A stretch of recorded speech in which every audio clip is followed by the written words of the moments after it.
আপনারা অনেকেই শুনেছেন যে পৃথিবীতে কোন স্বৈরাচার কোনদিন টিকে থাকতে পারে না।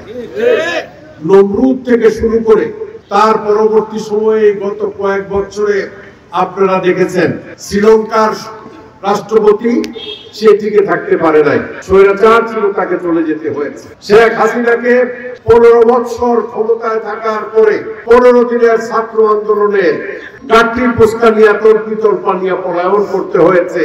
তার দলের একটা এমপি মন্ত্রীও বাংলাদেশে নাই, আছে। স্বৈরাচারের পতন হয়েছে। এই তো মাত্র কয়েকদিন আগে সিরিয়ার যে বাপ দাদা মিলেয়া বাপ 6 বছর রাজত্ব করছে, কিন্তু পলায়ন করে শেষ পর্যন্ত তাকে রাশিয়াতে গিয়ে আশ্রয় নিতে হয়েছে। সিরিয়ার হয়েছে না?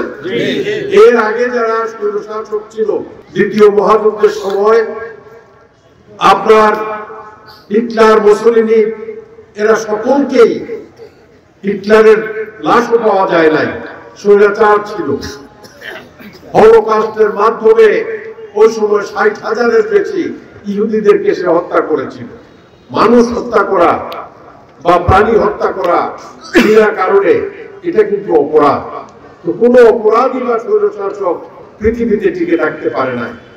এই যে স্বৈরাচারের বিতরণের পরে আমাদের দেশে একটি অন্তর্বর্তীকালীন সরকার গঠন করেছে। এই দেশে সমস্ত রাজনৈতিক সংগঠন নিয়ে একটি জাতীয় সরকার গঠনের জন্য আহ্বান করা হয়েছিল। বাংলাদেশের বৃহত্তম রাজনৈতিক সংগঠনগুলো এই স্বল্প সময়ের জন্য আমরা কেউ ক্ষমতায় বসতে রাজি হই নাই। একটি অন্তর্বর্তীকালীন সরকার ক্ষমতায় এসেছে এবং তাদের প্রতিশ্রুতি হলো রাষ্ট্র সংস্কারের। আমি আশা করব যে রাষ্ট্র সংস্কারের কার্যক্রম, অনেকেই বলে থাকেন যে দীর্ঘ স্বাধীনতার পর থেকে এই পর্যন্ত কোন রাজনৈতিক দল রাষ্ট্র সংস্কারে সমর্থ হয় নাই, রাষ্ট্র সংস্কার করতে পারে নাই। তারা ক্ষমতায় এসে যে রাষ্ট্র সংস্কার করবেন তার নিশ্চয়তা কোথায়? আপনারা অন্তর্বর্তীকালীন সরকার রাষ্ট্র সংস্কারের মূল বিষয়গুলো 2023 সালে বিএনপির ভারপ্রাপ্ত সভাপতি তারেক রহমান সাহেব জনসম্মুখে রাষ্ট্র সংস্কার করতে 31 দফা বাস্তবায়নের জন্য জনগণের সামনে তুলে ধরেছেন। আমরা তার সহযোগী রাজনৈতিক সংগঠন হিসাবে, যুবপথ আন্দোলনের সাথী হিসাবে, জোটের সাথী হিসাবে আমরা এই তারেক রহমানের রাষ্ট্র সংস্কারের 31 দফা বাস্তবায়নের জন্য আমরা তাকে সমর্থন দিয়েছি।